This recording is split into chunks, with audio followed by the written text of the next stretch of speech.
Sejam bem-vindos ao Dizer, o vosso podcast semanal de leitura de ensaios, conversas e sempre muita poesia. Como é que estão? Depois destas semanas loucas. O podcast de facto é um podcast idealmente semanal, só que como de certo terão percebido, há dias em que não dá e este último mês foi assim um mês complicado nesse sentido. Este podcast, para todos os efeitos, é um podcast de uma pessoa só, que tenta muitas vezes fazer o trabalho de várias pessoas ou que faz efetivamente o trabalho de várias pessoas. Há podcasts mais pequenos que este, com outro tipo de condições, não só em termos de mão de obra, mas também mas que não justificam muitas vezes porque estão dentro do órgãos de comunicação social, etc.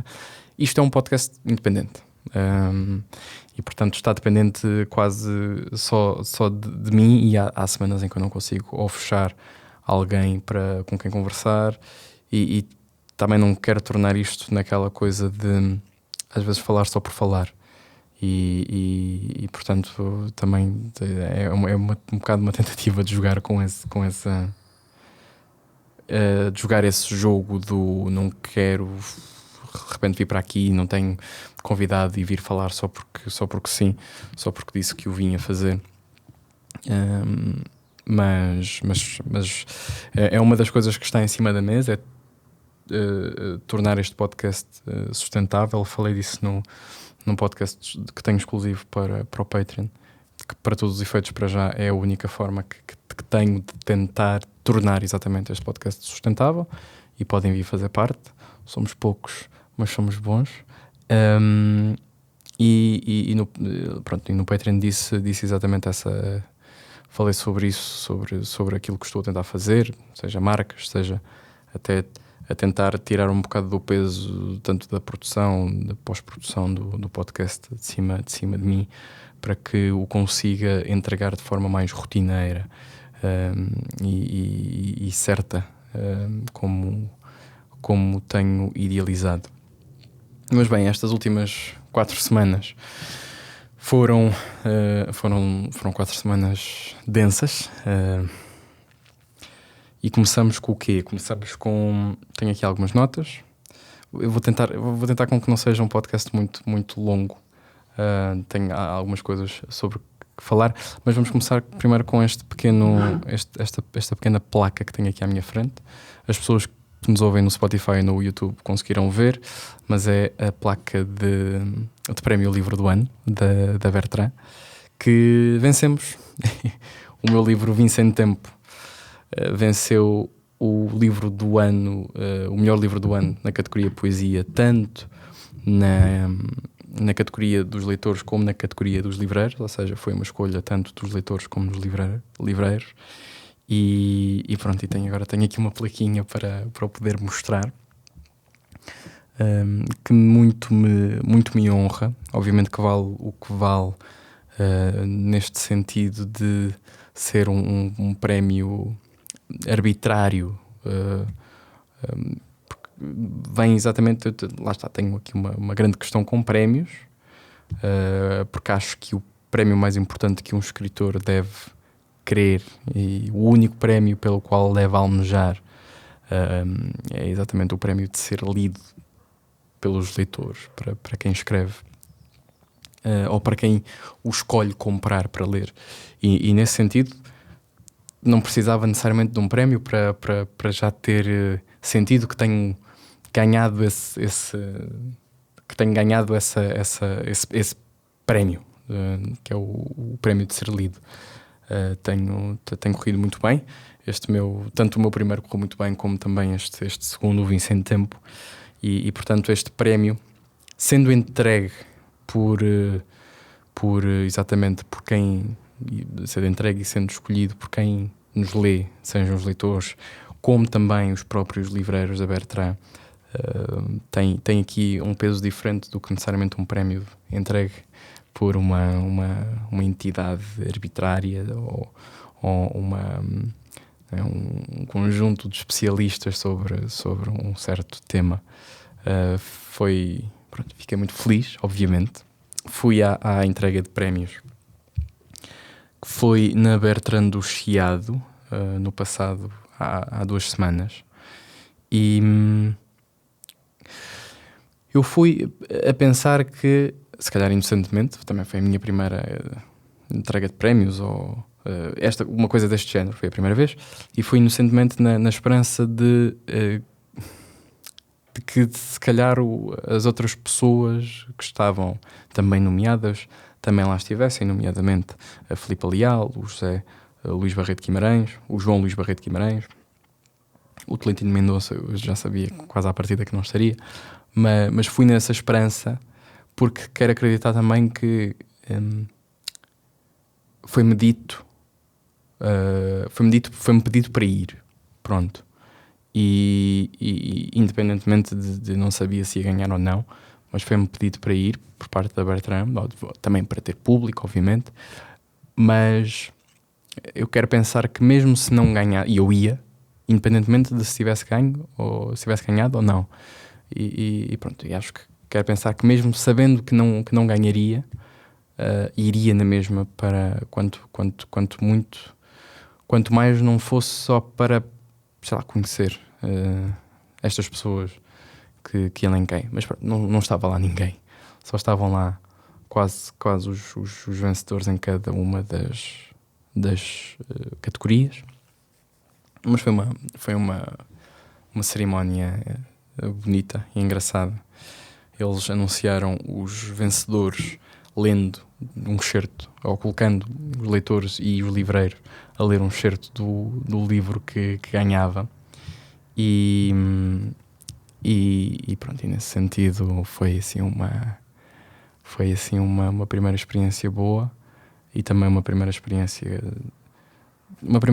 boa em várias frentes. Acho que eu posso dizer que é a primeira grande aposta em poesia portuguesa por parte da editora.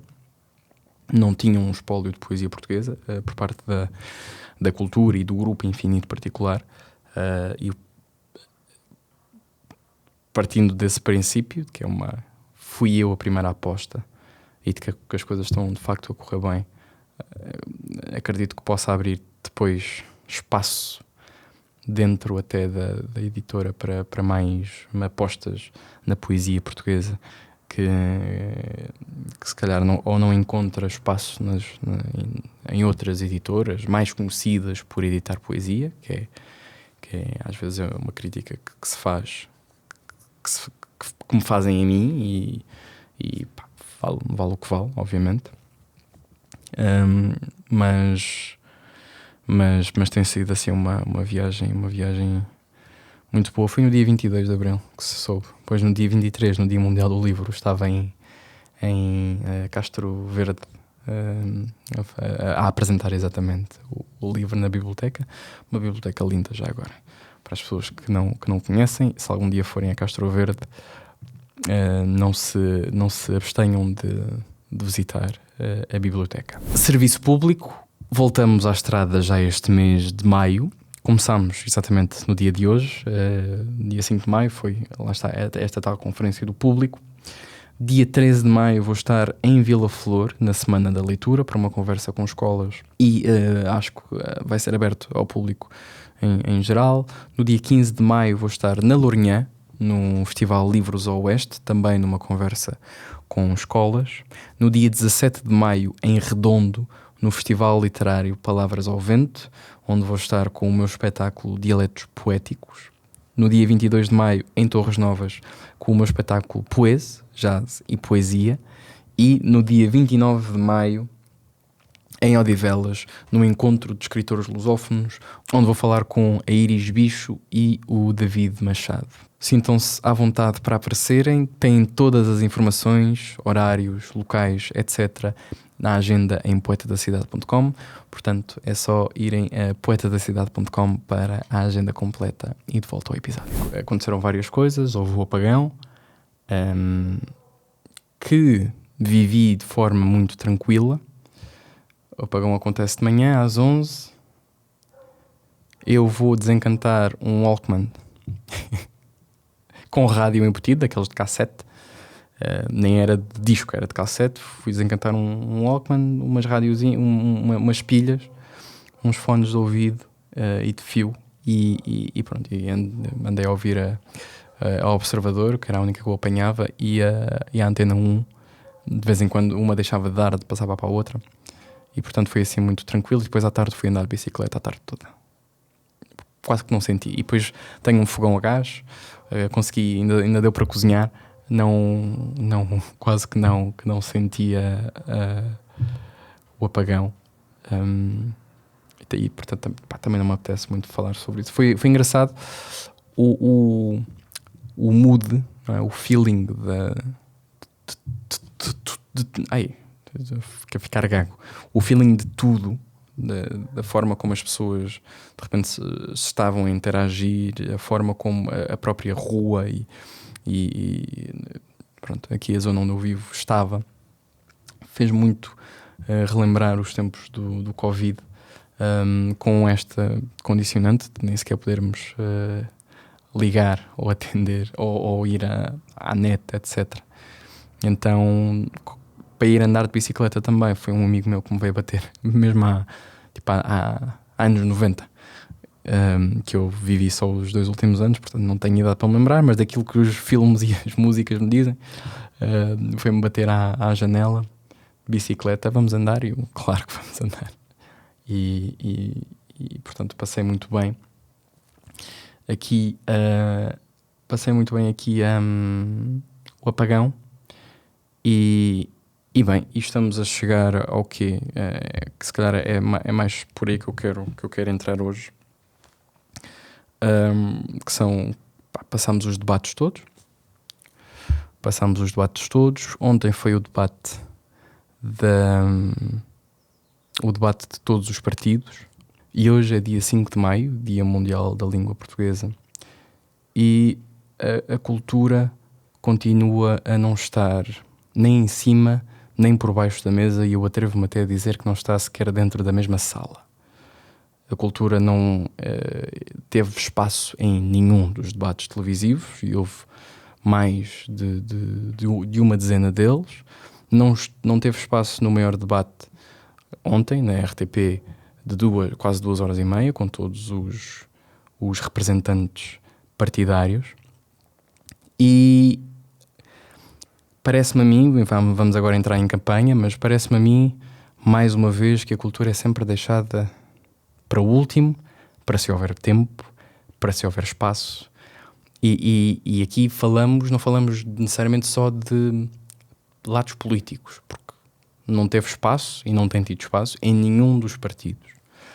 E hoje eu tive a oportunidade, a convite do público, de participar numa conferência com todos os representantes dos partidos com assento parlamentar, em que 8 jovens colocavam, cada um deles, uma questão sobre um certo tema a estes 8 representantes, e cada representante tinha 1 minuto e meio, 2 minutos para responder a essa questão. E pronto, obviamente que eu fui para ali sabendo exatamente que não sendo eles os jovens, porque depois também eram todos jovens, que estavam à nossa frente, tínhamos todos os representantes, menos o representante do Chega. Também volto a dizer, porque disse-o lá, não sei porquê, não sei qual é o problema do Chega em aparecer neste tipo de ações. Voltou a não aparecer também nesta ação do Guilherme Geirinhas, do Bom Partido, no YouTube. Não aparece aqui na conferência do público. Portanto, não sei de que forma é que, querendo eu manter a ideia de que o Chega está a tentar, não é? Está a tentar democratizar-se ou amenizar-se. Não sei em que é que isto ajuda, mas pronto, não estava presente o Chega, nem o representante do Chega, e todos os outros representantes dos outros partidos eram todos representantes jovens, e os outros jovens éramos 8, 2 online e os restantes 6 presencialmente, éramos todos também jovens e cada um de nós representava um certo tipo de indústria ou de um certo tipo de setor da sociedade. Eu fiquei com o setor da cultura e pronto, e obviamente que fiz este pequeno à parte, que a cultura não tem tido presença em absolutamente lado nenhum. Aconteceu também o ano passado na campanha eleitoral e pronto, e deixa-me profundamente triste saber-se que é sempre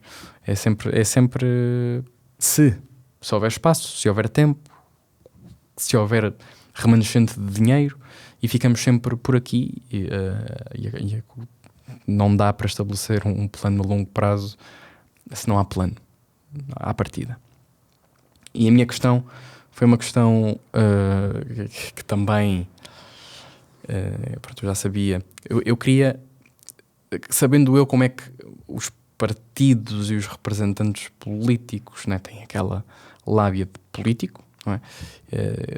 Conseguem facilmente escapar-se aos temas, pá, com outras temáticas, vão pondo coisas e de repente não estão bem, eles não sabiam as questões que íamos colocar, e se não estão bem seguros naquilo que vão dizer, conseguem colocar um tema e depois tiram da cartola outra coisa e de repente já não estão a falar sobre aquilo que era a pergunta.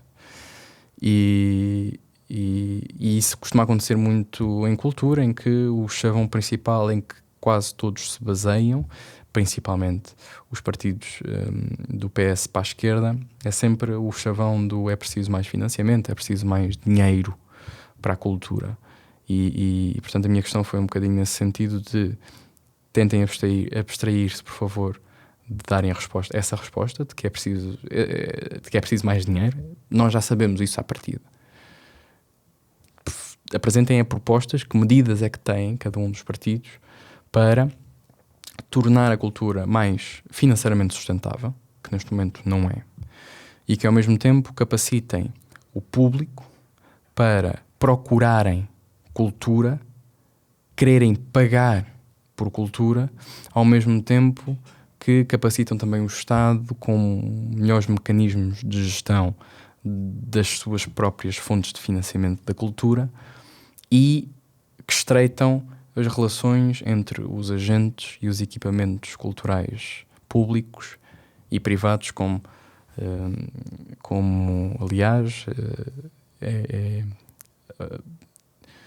impõe o artigo 78 da Constituição Portuguesa.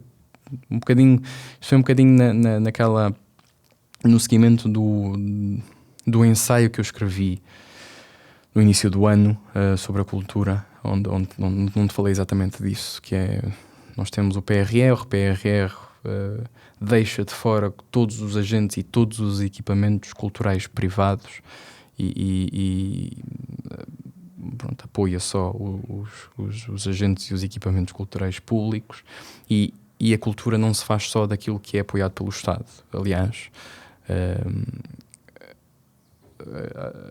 a Sofia Lisboa, que era a candidata era representante da CDU, falou exatamente sobre a importância que é garantir-se um serviço público de cultura, mas a cultura, mais uma vez, não se faz apenas daquilo que o Estado acha que se deve dar à cultura, porque também não é só esse o papel do Estado. O papel do Estado, no fundo, deve ser o de descentralizar o acesso, desburocratizar os incentivos, não é, fiscais, nomeadamente com a lei do mecenato que está a ser revista, e no fundo atribuir às pessoas a igualdade de oportunidades no que é o acesso. A descentralização fala sobre sairmos um bocadinho do que acontece em Lisboa e no Porto e olharmos para o terreno português como um todo, e a igualdade de oportunidades é as pessoas não serem barradas por se calhar não terem necessariamente não terem sido criados para e não terem tido, seja uma estrutura familiar, seja seja muitas vezes até dinheiro.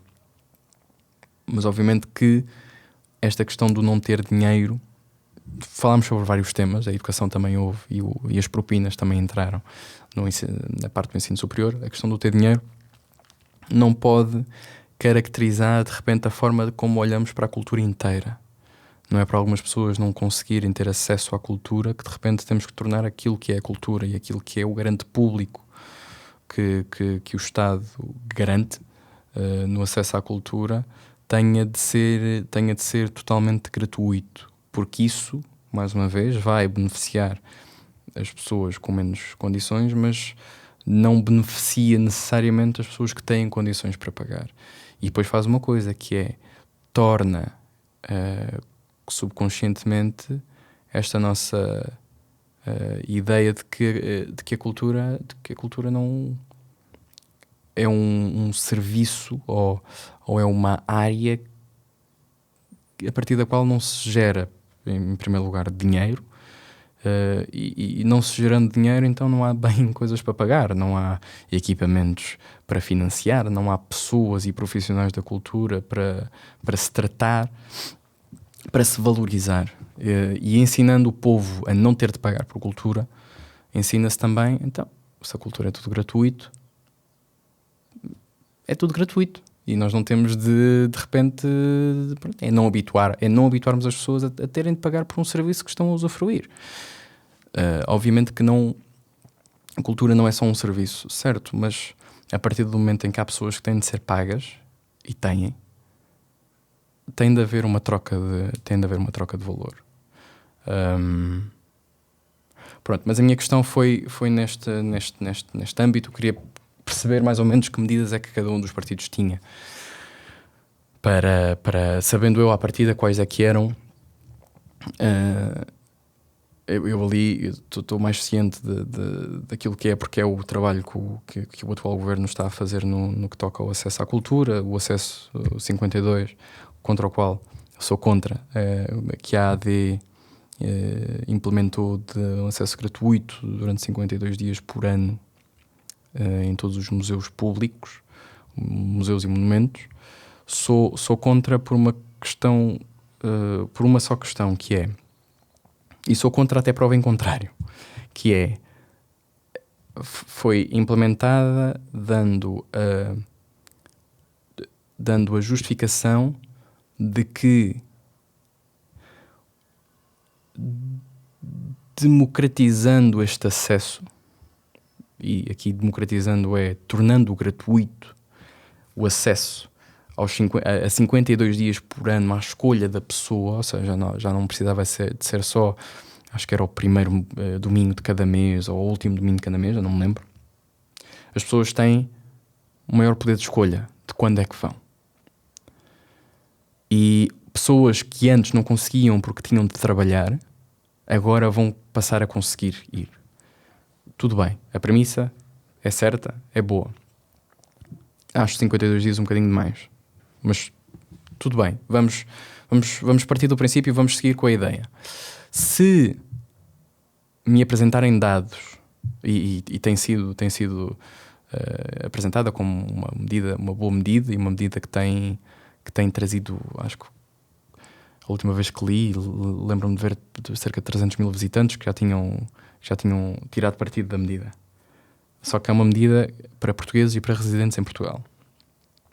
Se me apresentarem dados que justifiquem que estas 300 mil pessoas são pessoas que de outra forma nunca iriam a monumentos, ou que são pessoas que sem a gratuitidade não conseguiriam pagar a entrada em monumentos, então eu mudo de ideias e digo, muito bem, estamos de facto a abrir os horizontes daquilo que é uma das, não a única e não talvez a mais importante, que é o preço das entradas nos equipamentos e nas ações culturais. Mas aquilo que eu tenho ideia é de que não, as pessoas que estão a usufruir desta medida são pessoas que podem pagar muito bem um bilhete de entrada num museu de 10 ou de 15 euros e podem muito bem entrar num monumento e pagar 15 ou 20 euros por uma entrada. Estão a usufruir desta, obviamente, e estão no seu direito de o fazer, a usufruir desta medida, e os louros que estão a ser colhidos no sentido de estamos a abrir não é, o escopo da ação. Mais uma vez, sou contra por causa disto, porque acho que não há transparência ainda suficiente que justifique esta medida tendo em conta a premissa em que ela foi implementada. Se um dia me apresentarem e apresentarem quando digo me apresentarem, é apresentarem ao país, obviamente, mas se apresentarem esses dados e esses dados forem ao encontro exatamente da premissa inicial, então é uma medida que está exatamente a ter o acesso, mas a ter os frutos que dizia querer ter. Mas pronto, eu já sabia que essa era uma das medidas que o representante da AD iria dizer, e a outra medida, com a qual também concordo, obviamente, e tem sido, não sei se já está a ser, sei que está a ser estudada, acho que ainda não foi posta em prática, mas que é a revisão da lei do mecenato, no que toca aos incentivos fiscais para as empresas e para os agentes privados da cultura, no que toca ao apoio da cultura, que é algo que, de facto, estamos muito ainda em déficit com aquilo que se faz, seja em Espanha, seja no Reino Unido, seja em França, etc. Portanto, isso eram duas medidas que eu já sabia à partida que iriam ser ditas. Bem, as outras, obviamente, os outros partidos não... não é? E eu tentei encadear a questão exatamente para aí, que é, por favor, digam-me medidas concretas. Por exemplo, a primeira pessoa a falar foi um jovem, agora não quero dizer mal o nome dele, mas eu acho que era Rodrigo, não me lembro. Um jovem de Leiria que apresentou uma questão sobre a mobilidade verde, as ciclovias e as bicicletas. E todos os partidos falaram um bocado em chavões gerais de que é preciso mais ciclovias e de que é preciso valorizar a bicicleta e de que é preciso tornar as cidades não para carros, mas cidades e os transportes públicos. Certo, isso nós já sabemos que é necessário. Nada do que está a ser dito são sequer medidas concretas. Não se diz como é que se vai fazer, diz-se que tem de se fazer e diz-se o que é que está mal. Isso nós já sabemos. Logo, a questão parte exatamente da ideia de que uma coisa está mal à partida, por isso é que se está a fazer questão.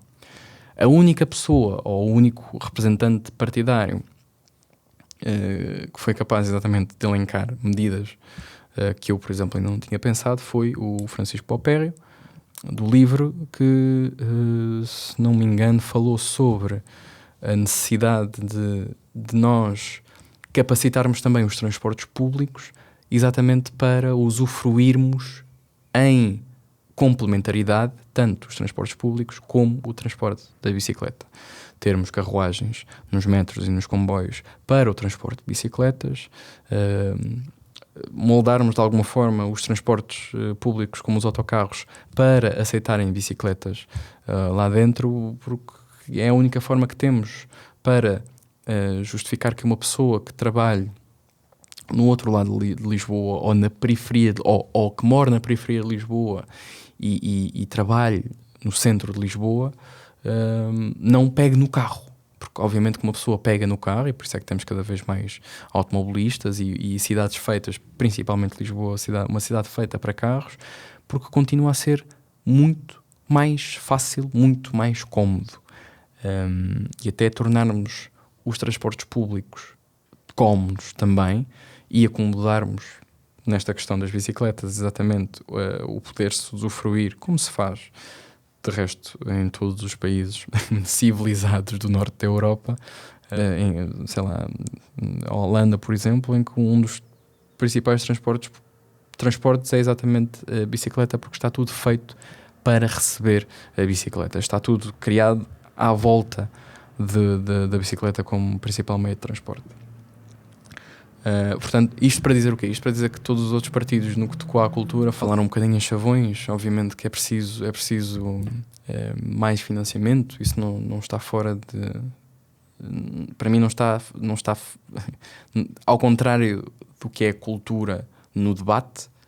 Para mim, o pouco financiamento e o precisar de mais financiamento não está fora, não está fora da mesa. Está bem em cima.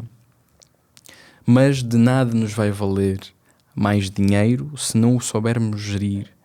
E para gerir e para aprender a gerir o dinheiro, nós precisamos de medidas concretas que nos digam em que é que as coisas vão ser e de que forma é que elas vão ser financiadas. E pronto, e nesse sentido foi engraçado, foi bom ter esta oportunidade e mais uma vez nesse aspecto eu agradeço ao público e até especificamente ao João, o jornalista que me convidou, pelo cuidado. Era fácil também eles terem se esquecido de trazer a cultura para cima da mesa. Mais uma vez, há tanta espuma, não é? Há tantas coisas supérfluas sobre as quais perdemos todo o debate e todo o tempo a falar, que era fácil também deixar isto fora, mas ele fez questão de ter alguém que pelo menos pudesse trazer a coisa para cima da mesa, e eu sinto-me e senti-me muito honrado em poder fazer parte de trazer o tema. Mas mais uma vez não acho que e nem sequer acho bem que mais uma vez precisávamos de uma reforma estrutural na forma como encaramos a cultura e o financiamento cultural, não só da parte da governação, mas também de nós enquanto sociedade e povo e público. Falou-se também muito da educação, uma educação para a cultura, acho que foi a Mariana Leitão da IEL, mas também, mais uma vez, sabendo eu à partida que eu não estava ali a falar com os cabeças de lista de cada partido, nem aliás, nem deputado, o único deputado ali acho que era a Mariana e o Francisco. O Francisco foi eurodeputado. Pronto, tudo o resto depois era a presidente da Junta Socialista, o presidente da Juventude Socialista, da Juventude Social-Democrata. Portanto, eram pessoas também que não têm, tendo poder, não têm necessariamente, não estão em governo, fazem parte dos partidos, mas não estão no governo. Mas acho que foi uma boa... Lá está, foi algo que se meteu no meio de tanta coisa, meteu-se... Depois vim saber, o João contou-me que também, por causa do apagão, o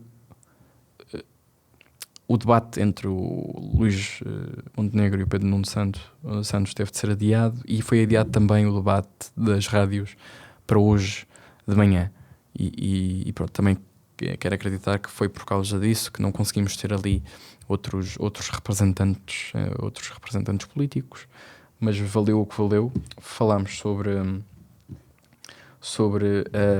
como é que travávamos imigração com uma rapariga que estava na Holanda, em Bruxelas.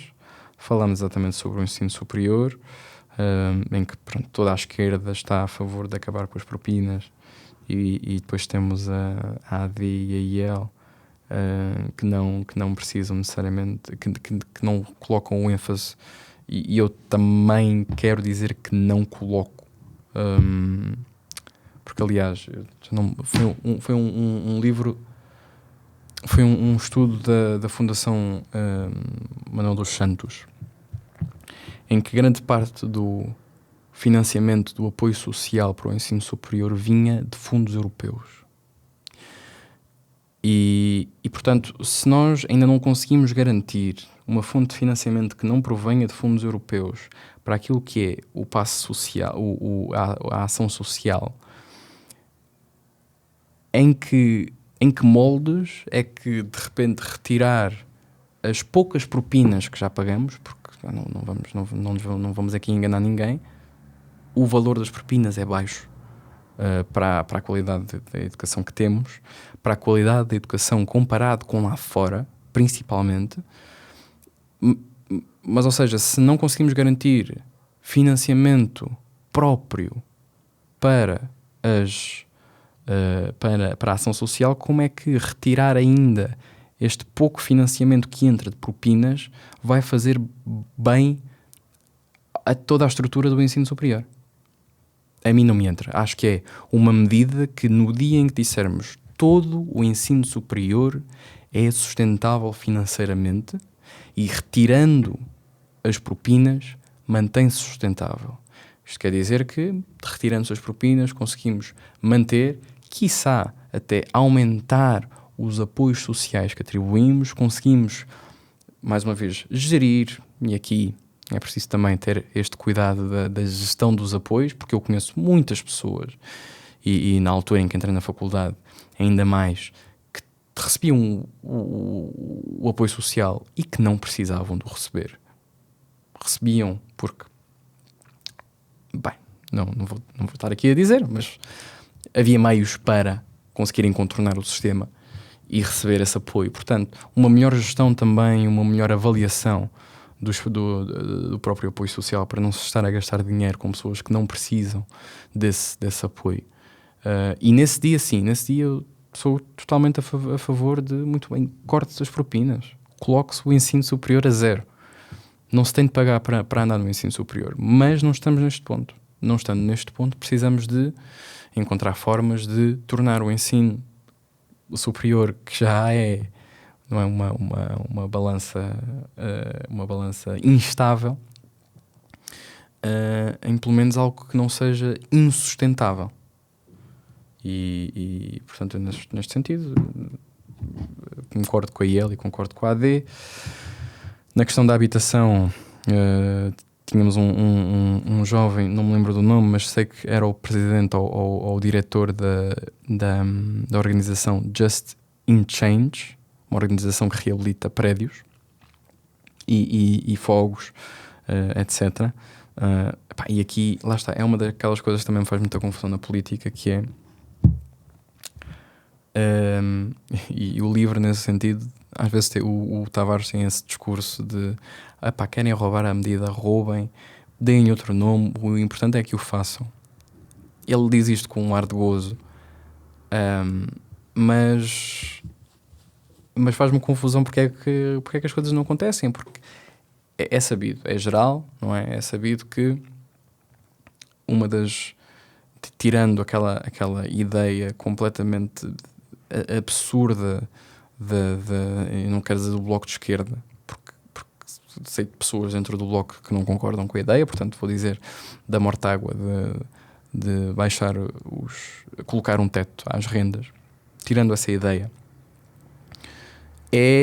toda a gente sabe que é preciso construir mais, desde a CDU ao PAN, à AD, à IEL. Toda a gente sabe que é preciso construir mais. Depois há medidas com as quais eu não concordo, nomeadamente a CDU, com o ir buscar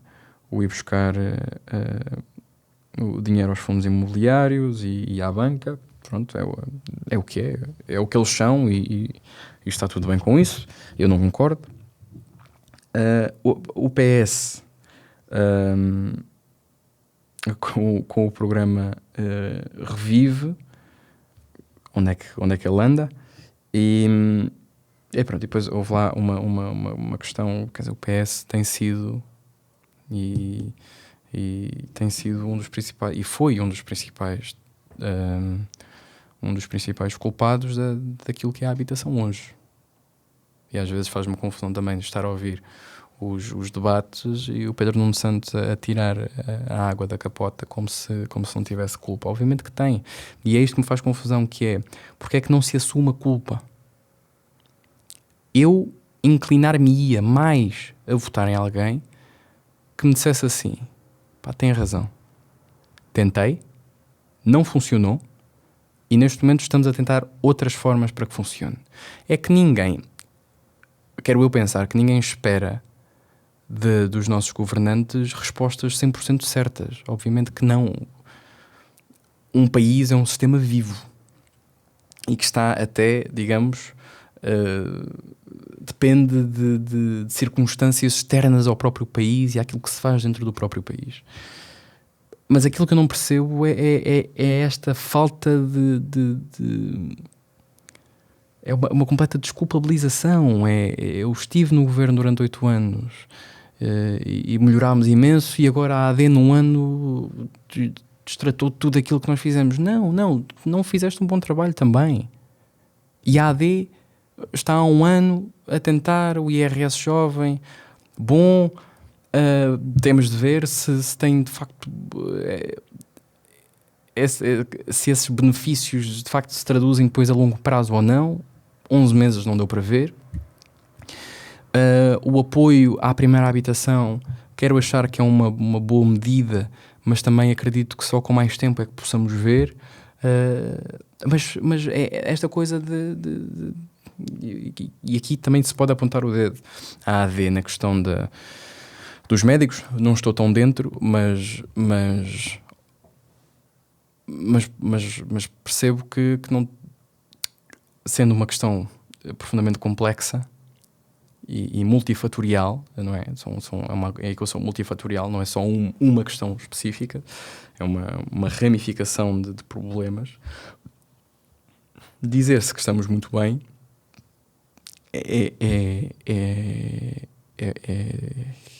para mim não faz sentido. Não faz sentido absolutamente nenhum. E ontem o Luís Montenegro disse e toda a gente, todos os outros partidos disseram: estamos bem, mas como é que é possível? E de facto o Ventura disse: neste momento estão, acho que eram 9 urgências fechadas. Quer dizer, o estar muito bem não resolve, não é? E isto acontece muito com todos os partidos, que é, dizem uma coisa que toda a gente que está fora daquela bolha política vê que é não está bom, não está certo. E há esta falta de culpabilização. E faz-me um bocado de confusão como é que há esta desculpabilização do PS na questão da habitação, quando era mais justo e era mais certo. Erramos. Pedro Nuno Santos, errei. Tentámos, correu mal, vamos tentar outra vez. Tipo, ok, pronto, ao menos admitiste que erraste. Agora, estares a admitir que não erraste quando toda a gente viu que não correu bem e de repente é um atirar areia para os olhos, que me faz muita confusão nos políticos. Acho que uma certa responsabilização das suas próprias ações e das ações do próprio partido, principalmente quando são cabeças do partido, faz um melhor serviço do que isto que nós vemos, que é tirar a areia e a água para baixo do capote e o outro que passar a batata quente, não é? É sempre o PS, o PS fez isto mal, depois, mas a AD é que está no governo, mas o PS, isto foi do PS, mas vocês estão no governo há 1 ano. Andamos sempre aqui e não saímos da cepa torta. Portanto, falámos de habitação, falámos sobre tínhamos uma pessoa trans que nos falou sobre a questão da segurança no trabalho. Aqui o livro até se baseou um bocadinho mais na questão médica do que necessariamente na questão das condições laborais, mas no fundo a questão era de que forma é que conseguimos garantir uma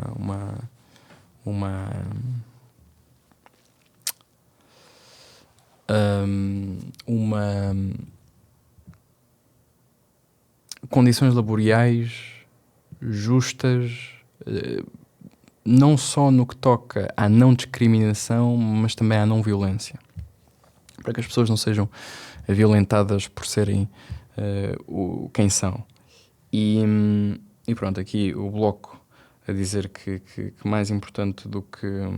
Porque aqui houve a IEL, a Mariana Leitão, falou sobre que é importante incutirmos na educação esta coisa da não discriminação e do não incitar à violência, obviamente. E depois disso é também a denúncia, né? Denunciar quando os casos acontecem, não haver medo, não haver esse medo, da mesma forma como acontece também com a violência doméstica. Denunciarmos. E depois o Bloco, na pessoa da Andreia, disse algo que também faz sentido, que é muitas vezes é difícil fazer-se uma denúncia sobre algo que não se sabe o porquê. Neste caso específico, que é como é que eu vou fazer uma denúncia de que fui alvo de discriminação quando não é algo que é enunciado, não se diz a uma pessoa de, olha, não te vou contratar porque és preto, ou não te vou contratar porque és uma pessoa trans, ou não te vou contratar porque és chinês, ou não te vou contratar porque és cigano. As pessoas não dizem, simplesmente não contratam. E portanto às vezes é difícil de provar que estas coisas têm um teor um teor misógino, um teor transfóbico, um teor discriminatório. Faz todo o sentido. De facto é uma questão difícil. Não há necessariamente não há uma resolução, não há uma solução. Para mim a solução há duas, não é? Que é de facto a educação.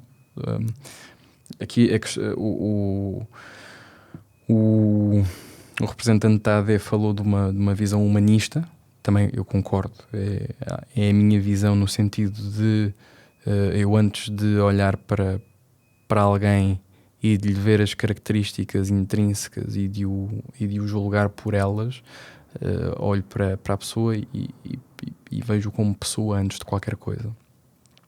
E portanto é tentarmos incutir essa questão em específico da humanidade intrínseca de todos, porque somos todos humanos, somos todos da mesma viemos todos da mesma linhagem, e isso vai contra, por exemplo, aquilo que o PS e que a Presidente da Juventude Socialista, a Secretária da Juventude Socialista disse, que é pensarmos e tentarmos incluir a interseccionalidade.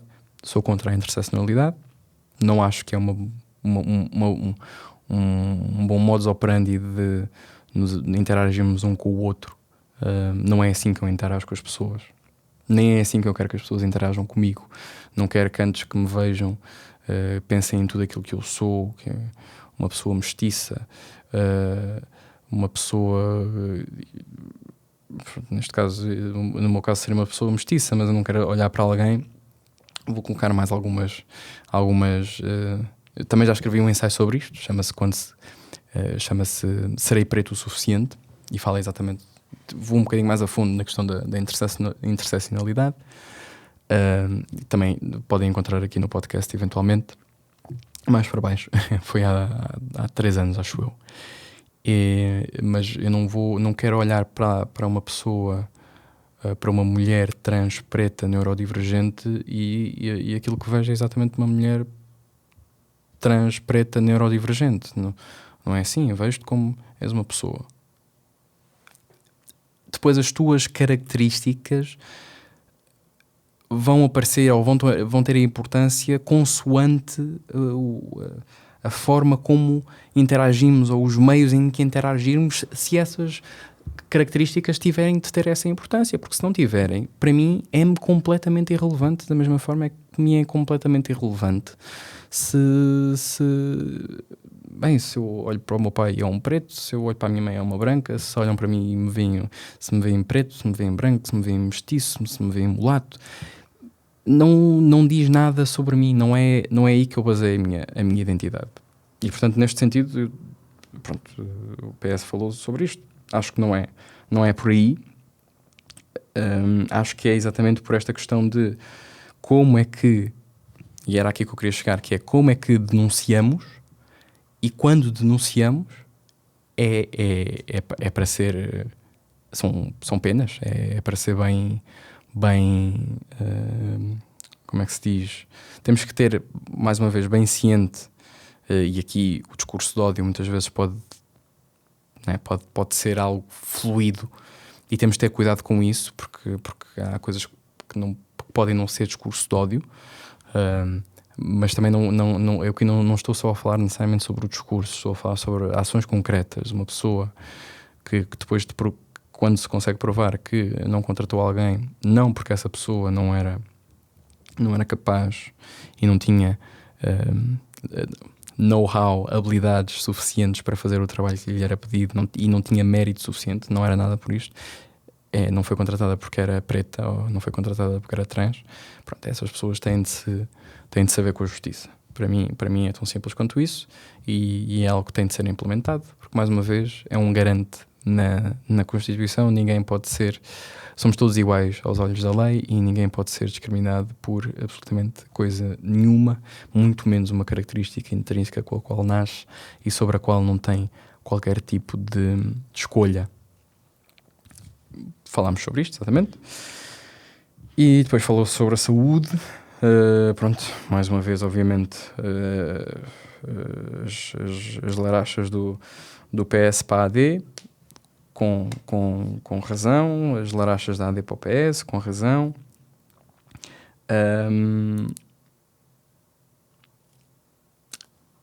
É uma questão,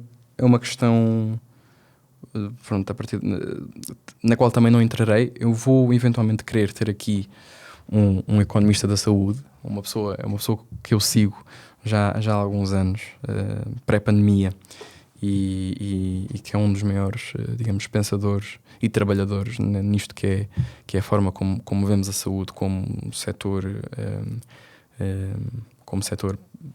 importante da economia do país, mas também socialmente e fisicamente das pessoas. Portanto, falou-se a mesma conversa de sempre: a valorização das carreiras, o fixar funcionários, a CDU, aumentar a remuneração base dos médicos e de quem escolhe ficar no SNS. O LIVRE falou sobre como a saúde está competitiva em vez de complementar, como temos os agentes públicos e os agentes privados, e em vez de um serviço de complementaridade temos um serviço de competição, que eu não sei se estou necessariamente contra, porque acho que uma das melhores coisas dos agentes privados na saúde é exatamente o da performance. As pessoas e as coisas resultam se resultarem, ou seja, ninguém anda ali, quero eu achar, e tem sido essa a minha experiência. Eu tenho um seguro de saúde, ninguém anda ali a anhar, e não sei até que ponto é que isso também não seria bom trazer para dentro do SNS, que é as pessoas serem da mesma forma. Não vou dizer isto, mas porque não faz sentido aqui, mas trazer essa noção não é da competição, mas é da performance. Fazer-se as coisas de forma efetiva, de forma bem feita, mas obviamente que isto não é uma questão, mais uma vez, unilateral. Há várias outras ramificações que muitas vezes até previnem que isto se torne uma realidade, nomeadamente as horas de trabalho, etc. O LIVRE pediu mais transparência do lado dos privados, saber as tabelas, etc. Não sei se estou necessariamente contra isso, não pensei no assunto. Pronto, depois os chavões normais do PS e da AD, e de resto isso tudo. Depois falou-se de educação. Portanto, o PS, os estágios não remunerados para acabar. Porque é que não o fizeram quando foram governo, durante 8 anos? Pronto, é o que é verdade, tem que ser dito. Concordo, estágios não remunerados para acabar, obviamente. Mais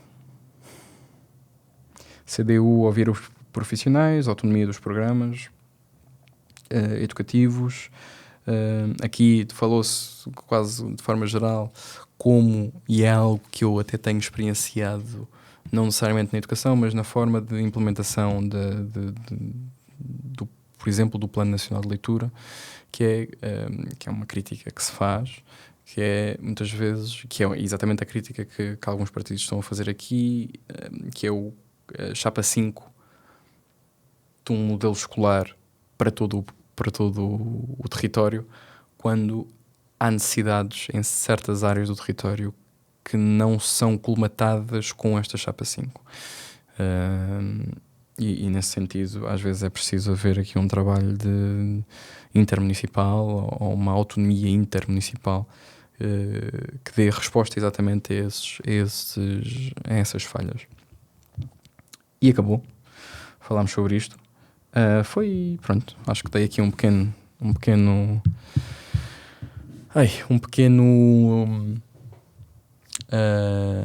resumo. Mais uma vez, gostei imenso da experiência. Foi bom poder poder colocar estas questões e ouvir também as respostas. Se foi inconsequente, quero pensar que não. Mas bem, vamos ver agora o que é que acontece nas eleições. E por falar em eleições, não sei se estão a par das músicas de campanha. Saiu ontem a música de campanha do PS e eu gostava de... Pronto, se não ouviram, eu vou aqui colocar tanto a do PS como a da AD. E quer dizer, são ambas assumidamente más. Pá, o hino de campanha do PS é péssimo. O hino da AD é tão mau que é memeable e que se torna bom. Portanto, vamos aqui ouvir o futuro já um bocadinho.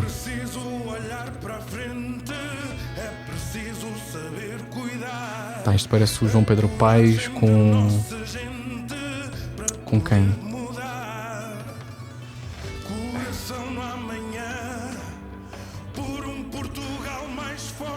Pá, e depois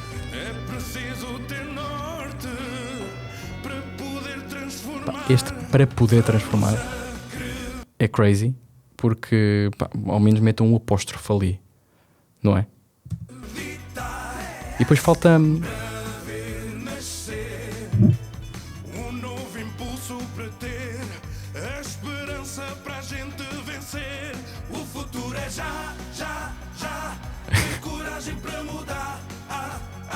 Agora é Pedro Nuno Santos lá.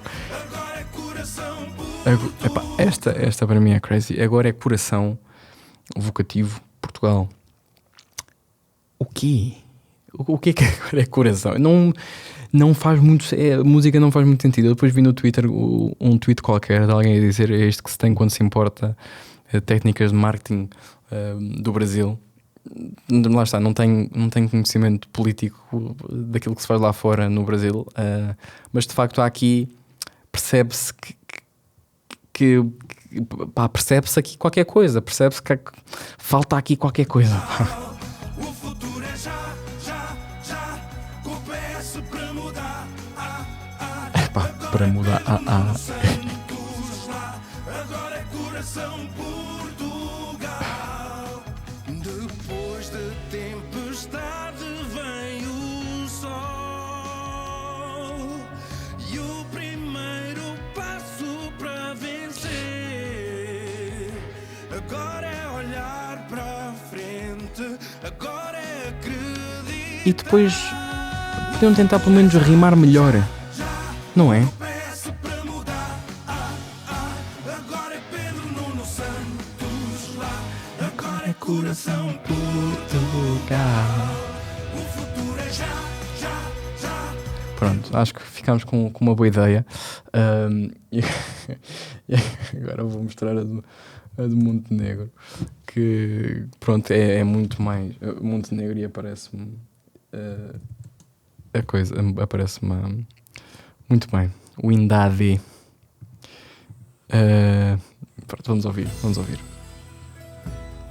Cada caminho já teve um primeiro passo e cada fruto um dia já foi semente. O tempo não para e não volta atrás. Vamos sim, Portugal, olhar para a frente. Não se pode perder o que já se conquistou. Ainda temos muito a construir. Deixa a vida seguir o seu caminho. Juntos nós vamos conseguir. Deixa o barco navegar, não é hora de parar. A esperança vai renascer. Deixa a gente ser feliz, deixa o Luís trabalhar. que um novo futuro Vai acontecer. Deixa eu ver. Ainda não é. não é hora de parar. A esperança vai renascer. Deixa a gente ser feliz, deixa o Luís trabalhar. Esta bridge é crazy. acontecer. Deixa o Luís. Epá. Isto é um meme. Brilhante. Deixa o Luís trabalhar.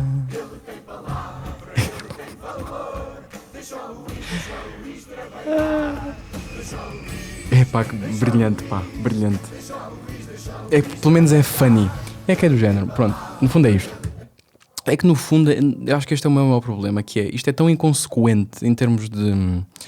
Eu estava a falar com o meu amigo, o Bernardo, e ele diz que isto é mais para comunicação interna do que outra coisa, mas, ok, é comunicação interna, mas vem cá para fora. E é tão inconsequente o que vem cá para fora, não é? Tem tão pouco efeito, que pelo menos ser engraçado tem a sua cena, não é? Tem, ao menos ganha o ser engraçado.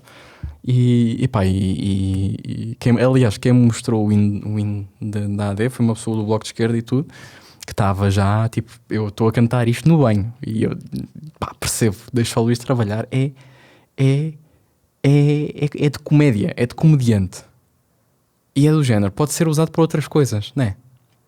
Está um gajo que se chama Luís, vai trabalhar, e estão a chatear-lhe a cabeça, e é tipo, deixa o Luís trabalhar, né? Deixa o Luís, pá, brilhante. Ri-me muito e ainda me rio muito, mas temos que falar sérios, pá, que são, também é muito difícil, não é? É difícil fazer-se um bom hino de coligação, ou um bom hino de campanha. Eu gostava de ver assim um hino, pá, cantado por um grande, sei lá, um hino cantado pelo Tiago Betancourt.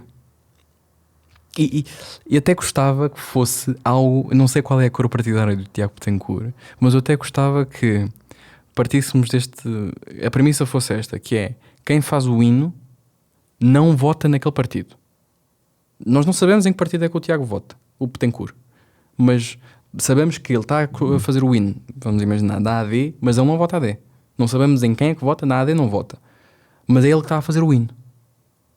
Só para, pronto, não termos esta coisa de pá, este gajo agora é de esquerda, ou este gajo agora é de direita. É tipo, não, sabemos todos à partida que é quem faz o hino não vota no partido pelo qual está a fazer o hino, mas pagaram-lhe e ele vai fazer uma cançãozinha gira para o hino e pá, a ver se conseguimos ter coisas um bocado mais né, mais qualquer coisa. Quem diz um Tiago Betancourt diz, até gostava de ver uns Dama a fazerem um hino de partido. Fizeram o da kombucha da Lipton, podiam fazer completamente um hino de partido ou um hino de campanha. Pá, tinha esta para dar e bem, o que é que eu tenho aqui mais para falar? Tenho estas duas notícias. Uma delas é aquela do deputado do PS que assumiu que acedeu à informação sobre os clientes do Montenegro horas antes do debate e que depois foi partilhar com o Fábio Figueiredo e que de repente nenhum de nós sabe como é que isto saiu depois para a comunicação social. Acho que é um golpe sujo. E depois soube-se também, é engraçado como isto depois sabe-se tudo, não é? As coisas que vão aparecendo, não é? As eleições aproximam-se e é sempre a mesma coisa. Todos os anos que há eleições é sempre. Nas semanas antes é sempre os escândalos. Pronto, e depois o PS pagou 40 mil euros para criar perfis falsos nas redes sociais. Para mim é algo que acho que todos sabíamos que acontecia e que deve muito provavelmente acontecer nos outros partidos também, mas isto depois vindo não é, do Partido Socialista e de repente andarem a abanar a bandeira de que isto é a extrema-esquerda de que é a extrema-direita e é a extrema-direita que está a inflamar o discurso. Não podem. Não podem. Não podem ter vergonha na cara, ou não podem ser sonsos o suficiente para depois saber isto. Contratou uma agência para criar um exército de bots em 2019 e 2020, treinados para parecer reais. Tudo isto com redes encriptadas e 40 mil euros do erário partidário. É assustador, e é assustador porque se isto é feito pelo Partido Socialista, tenho a certeza absoluta que também é feito pelos outros partidos. E aliás, basta estar-se um bocadinho nas redes para se perceber isso, que há ali de facto agentes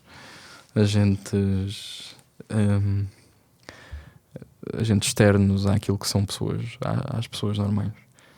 Mas pronto, acho que era sobre isto que eu queria falar.